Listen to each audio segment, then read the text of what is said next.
हाँ जी, tableting machine इसका इस्तेमाल यूएस ने किया था मरदमशुमारी करने के लिए, वोटिंग के लिए, ठीक है। उसके बाद ये जो टैबलेटिंग मशीन को बनाने वाली जो थी कंपनी, वो फिर बाद में क्या बनी, आईबीएम बनी, जो कि क्या करती थी आईबीएम। आईबीएम हमेशा आपकी मॉनिटर हो गया, सीपीयू हो गया, ये इन सारी चीज़ों को बना के उसके बाद जो माइक्रोसॉफ्ट वाले हैं इनसे फिर विंडो लेती थी, इस यानी कि ऑपरेटिंग सिस्टम। इस तरह आपका जो कंप्यूटर है वो डमी से एक फंक्शनल कंप्यूटर बन जाता था। अच्छा, स्टैट के बारे में बता रहा था कि हम बहुत सारी वैल्यू, बहुत सारी इन्फॉर्मेशन को जब नंबर्स की फॉर्म में ले आकर अंडरस्टैंड करने की कोशिश करते हैं, तो फिर किसका इस्तेमाल करते हैं, हम स्टैट का इस्तेमाल करते हैं। जैसे कि एक स्कूल के अंदर अगर किसी प्रिंसिपल को नंबर जानने हो कि फलां क्लास की एवरेज कितने नंबर हैं, तो बच्चों के मार्क्स हैं और कौन से सब्जेक्ट में एवरेज मार्क्स हैं, तो फिर वो उसको स्टैट की मदद से हम लोग कर सकते हैं मालूम। अच्छा, सेकंड है मार्क वन। मार्क वन क्या है कि ये कौन सा कंप्यूटर है, इसको पढ़ते हैं। In 1937 Harvard Aiken plan a machine for large calculation. In 1944 the Mark one computer was build by IBM and Harvard. ठीक है, Mark one was the first programmable digital computer. अच्छा, यहाँ प्रोग्रामेबल का मतलब क्या है बेटा, देखो, जब भी हम लोग प्रोग्रामेबल को अंडरस्टैंड करेंगे तो फिर यहाँ हम लोग कंसेप्ट ले आएंगे प्रोग्रामिंग का। मतलब एक प्रोग्रामिंग की लैंग्वेजेस हैं बहुत सारी। अब आपकी जो वेबसाइट्स हैं ये लाइव तो हुई हुई हैं, उसके अंदर जो फंक्शनलिटीज़ हैं, अब एक मिसाल दे रहा हूँ कि एक बटन है, उस बटन के ऊपर आप लोग क्या करोगे, जब क्लिक करोगे ना इस बटन के ऊपर, तो फिर क्या होगा, वो कौन सा टास्क परफॉर्म होगा। क्लिक करने पे नए पेज पे आप जाओगे या क्या जाओगे, तो इसके पीछे जो कोड की लॉजिक लिखी जाती है उसको फिर हम लोग प्रोग्रामिंग के थ्रू लिखते हैं, ठीक है। अब मिसाल के तौर पे एक टेबल को प्रिंट करवाना, क्या करेंगे हम लोग, जब भी एक प्रोग्राम है उसको रन करेंगे तो उसके ऊपर रन का एक बटन लगा होगा, रन के ऊपर क्लिक करेंगे, वो पूछेगा हाँ जी आप कौन सा टेबल प्रिंट करवाना चाहते हैं।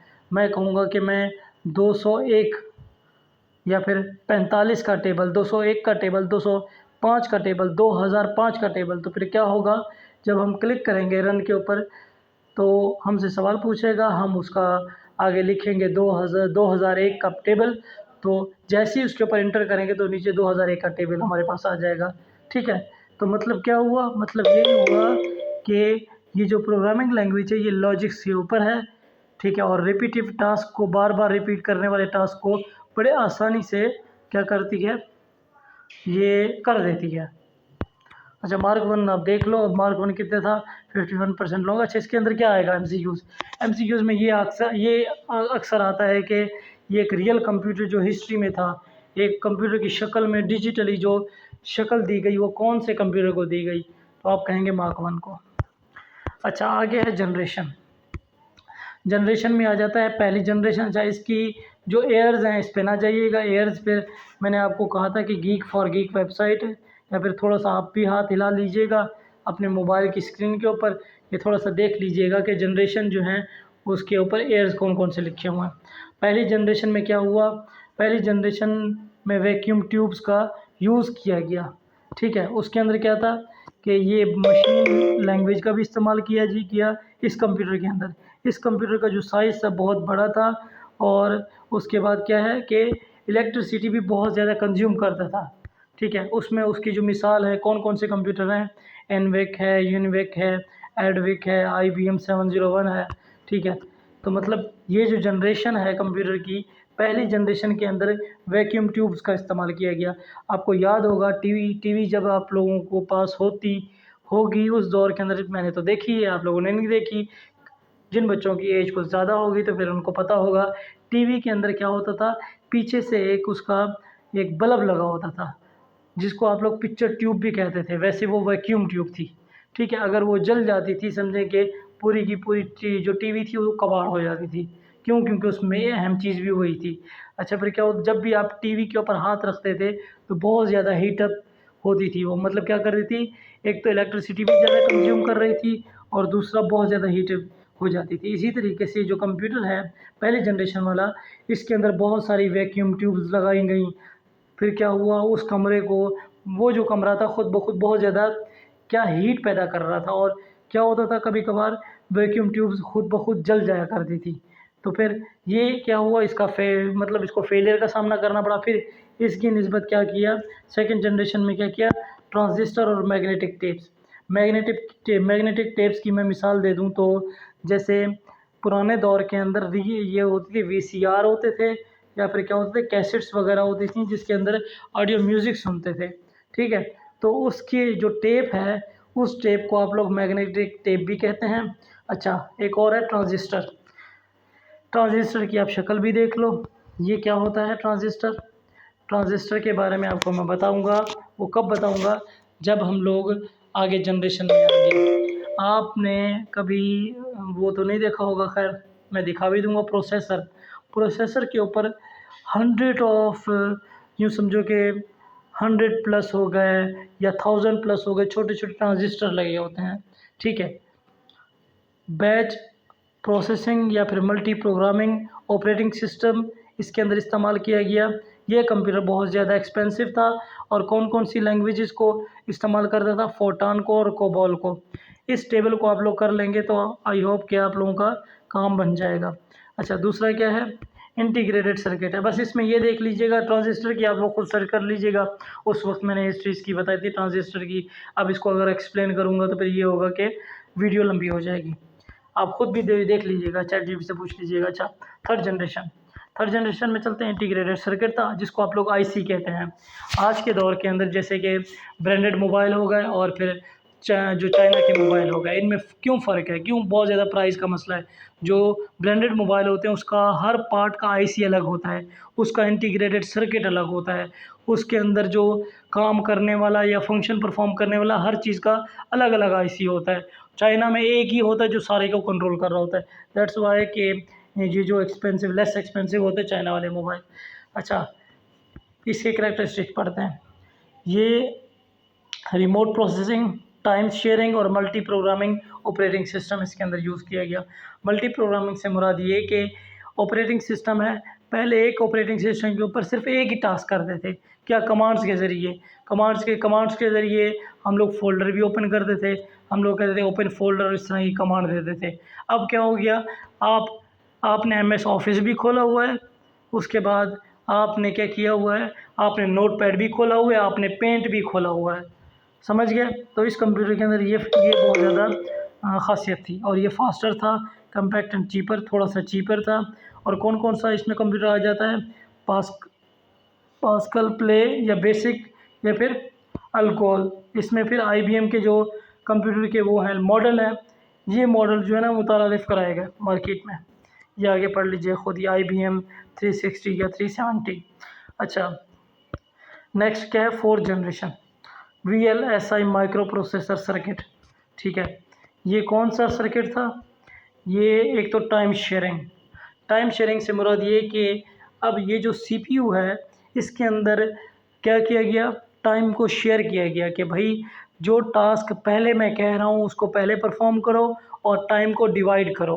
कैसे कि मिसाल के तौर पे अगर मैंने पेंट खोला, उसके ऊपर काम कर रहा हूँ और मैंने क्या किया, स्विच किया दूसरे किसी ऐप के ऊपर या फिर दूसरे पेंट की बजाय मैंने नोटपैड ओपन कर लिया, तो क्या हुआ, इसके दरमियान टाइम जो शेयर हो रहा है कि किसको किस तरह टाइम देना और किसको कितना देर और किस तरह टाइम देना। ये जो टाइम शेयरिंग है CPU की, तो वो कैसे होती है, वो फिर इसी कंप्यूटर के अंदर डिफ़ाइन की गई।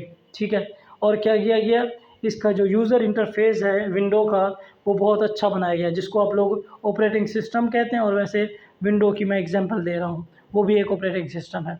ठीक है, रियल टाइम नेटवर्क से मुराद ये कि आपका जो उस वक्त नेटवर्क था, जिससे भी जैसे ही हम लोग गूगल वगैरह कनेक्ट करते थे, जैसे कि ईथरनेट कनेक्शन है।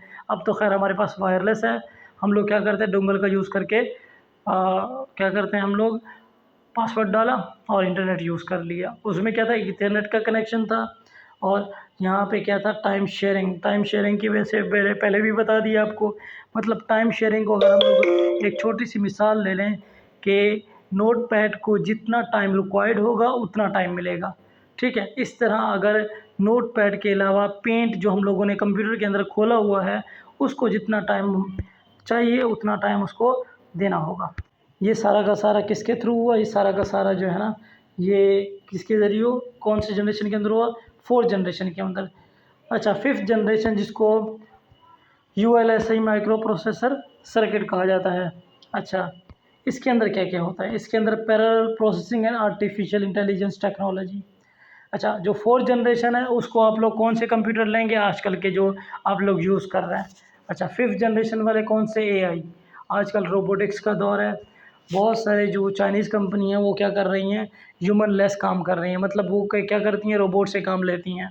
अब मिसाल के तौर पे आप लोगों के जो कंप्यूटर या आपके जो मोबाइल्स बनते हैं, आई थिंक एक मोबाइल जो है ना, पता नहीं कितने गैलन का यूज़ करता है पानी का, जो कि वेस्ट हो जाते हैं।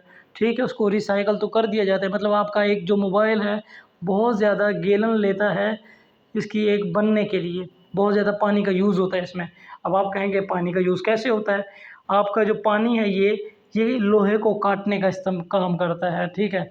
और जो उसकी तेज़ धार, तेज़ प्रेशर क्या करता है पानी का, उस आपका जो मोबाइल है उसके जो पार्ट्स हैं उसको काटने के लिए काम आता है। ठीक हो गया? अच्छा, ये जो 5th जनरेशन है ये आर्टिफिशियल इंटेलिजेंस की टेक्नोलॉजी है। इस आर्टिफिशियल इंटेलिजेंस क्या है? ऐसा है कि एक रोबोट को, एक सॉफ्टवेयर को इस तरह बनाना कि वो इंसान की तरह आम हालात में रह सके।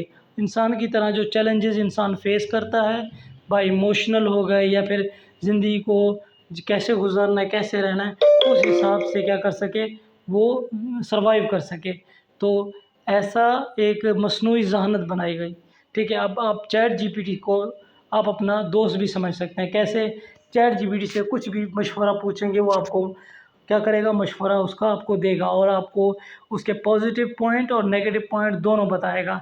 ठीक है, इस तरीके से अगर आपको मोबाइल के अंदर की बजाय एक रोबोट होता तो फिर क्या करता वो आपके साथ आपकी हेल्प करता, हर काम में हेल्प करता। ठीक है, अगर आप उससे पूछते हो कोई इन्फॉर्मेशन तो आपको बताता है। अब आप कोई काम लिख रहे हैं और भूल गए आप, अच्छा उससे पूछ लेते कि भाई मुझे ये बताओ फोटॉन या कोबोल क्या है, ठीक है, या आप मुझे बताओ कंप्यूटर स्किल क्या है, तो वो साथ में वो मशीन आपको, रोबोट आपसे बातें कर रहा होता। अब इसी रोबोट को मतलब हार्डवेयर की बजाय सॉफ्टवेयर में इंक्लूड किया गया। अब हम क्या कर सकते हैं? चैट जीपीटी से कुछ भी पूछ सकते हैं। चैट जीपीटी है, मेटा एआई है, जेमिनी है गूगल वालों का, और माइक्रोसॉफ्ट वालों का वैसे चैट जीपीटी है, और भी बहुत सारे आर्टिफिशियल इंटेलिजेंस आ गए हैं कि जो कि पिक्चर बनाते हैं। पिक्चर कैसे? एक इंसान की तरह। आपको ये भी बता दूं, ऐसे भी इंस्टाग्राम आज चल रहे हैं, अकाउंट चल रहे हैं, वो क्या करते हैं? इंस्टाग्राम के ऊपर जो है ना, एक उन्होंने एक फ़ीमेल बनाई हुई है या मेल के हीरो बनाए हुए हैं, वो क्या कर रहे हैं? अपनी पिक्चर पोस्ट करते हैं। अभी यहाँ से पोस्ट तो इंसान कर रहा है, लेकिन क्या कर रहा है? उसको बना रहा है, उसकी प्रमोशन कर रहा है, हालांकि उनका वजूद नहीं है इस दुनिया के अंदर। आपको बहुत सारे अगर जो मांगेंगे इंशाल्लाह, जब आप क्लास लूँगा आपके साथ तो फिर आपको बताऊँगा कि ये यूट्यूब चैनल रहा या ये जो इंस्टाग्राम का अकाउंट रहा, ये इंसान दुनिया में मौजूद नहीं है, लेकिन इंसान ने क्या किया? उसको इस तरह बनाया। अब वो क्या कर रहे हैं? मार्केटिंग कर रहे हैं। वो किसी कप की हो गई या फिर आप यूँ समझे हेडफोन्स की एडवर्टाइजमेंट कर रहे हैं, लेकिन वो इंसान इस दुनिया में पाए नहीं जाते। मतलब एक इस तरह की इमेजिनेशन के अंदर, इमेजिनेशन भी नहीं कहेंगे क्योंकि वीडियो के अंदर हम लोग उनको देख रहे होते हैं, चल भी रहे होते हैं, फिर भी रहे होते हैं, और अपनी पिक्चर्स भी जो है ना, हाँ, पोस्ट कर रहे होते हैं। किसकी मदद से हुआ? ये एआई की मदद से हुआ। क्यों? क्योंकि जब भी हम चैट जीपीटी को कमांड देंगे कि मुझे इस तरह का बंदा चाहिए जिसकी आंखें बिल्कुल नीली हों, आईब्रोज बिल्कुल अच्छे से सेट हुए हुए हों, और मतलब उसको कमांड देंगे तो वो इस तरह की तस्वीर बना देगा। उसी तस्वीर से फिर हम क्या कहेंगे? और बहुत सारे एआई के टूल्स हैं जिससे हम कहेंगे कि इस इंसान को ये जो पिक्चर भेज रहा हूँ इसको एक किसी खेत के अंदर या फिर किसी सोसाइटी के अंदर ये मुझे दिखाओ कि ये चल रहा हो, या फिर ये क्या कर रहा हो, ये जो है ना मोबाइल वहाँ खड़े होकर यूज़ कर रहा हो। तो फिर क्या करेगा एआई? एआई जो वीडियो के टूल्स होते हैं जो कि हमें प्रीमियम मिलते हैं, आम फ्री में नहीं मिलते वो, ठीक है, उससे क्या करते हैं हम लोग? चैट जीपीटी को नहीं, उसी को कमांड दी हमने जो कि वीडियो बनाते हैं, और साथ में पिक्चर भी दे दी, तो वो उसी तरह का एक शक्ल का बंदा क्या करेगा? चले फिरेगा, और फिर क्या करेगा? वहाँ मोबाइल यूज़ करेगा। ठीक है, तो एक वीडियो का क्लिप मैं आपको बता दूं, ट्रम्प के हवाले से एक आई थी कि ये जो है ना यहूदी है और इस तरीके से, तो फिर क्या किया? एआई की एक वीडियो बनाई जिससे वो क्या कर रहा है, यहूदियों की तरह हरकतें कर रहा है। हालांकि वो कौन है, क्रिश्चियन, लेकिन क्या कर रहा है, यहूदियों की तरह वो इबादत कर रहा है और ये सारी चीज़ें कर रहा है। तो ये वीडियो बहुत ज़्यादा वायरल हो गई। इस तरीके से आजकल जैसे कि वॉइस जनरेट करना, अब क्या है कि हम लोग अगर इजहार को देख लें, इजहार की तरह बोलना, ठीक है, इजहार की तरह बोलने के लिए भी हमारे पास टूल्स हैं। हम टूल्स का इस्तेमाल करके क्या करते हैं, इजहार की वॉइस में ही हम लोग किसी को वॉइस कर दें तो लोग तो समझेंगे, तो ये तो इजहार की आवाज़ है। समझ गया, मतलब ये कि अब हमारे पास मोबाइल के अंदर अगर हम लोग कुछ भी मोबाइल के अंदर करना चाहें तो पॉसिबल हो गया है बेटा। ये किसकी, कौन सी जनरेशन का ये सारा कुछ है, ये है 5th जनरेशन का सारा हिसाब किताब। ये बेटा चीज़ें हो रही हैं। आप कभी भी यूट्यूब चैनल पे सर्च करना चाहो तो सर्च कर सकते हो कि एआई क्या क्या कर सकता है, एआई के ज़रिए हम लोग कौन सी वीडियो जनरेट कर सकते हैं, तो वो आपको बताएंगे, वो आपको थोड़ा सा एक्सप्लेन करेंगे। ठीक है बेटा, ये हमारा हिस्ट्री कवर हो गया।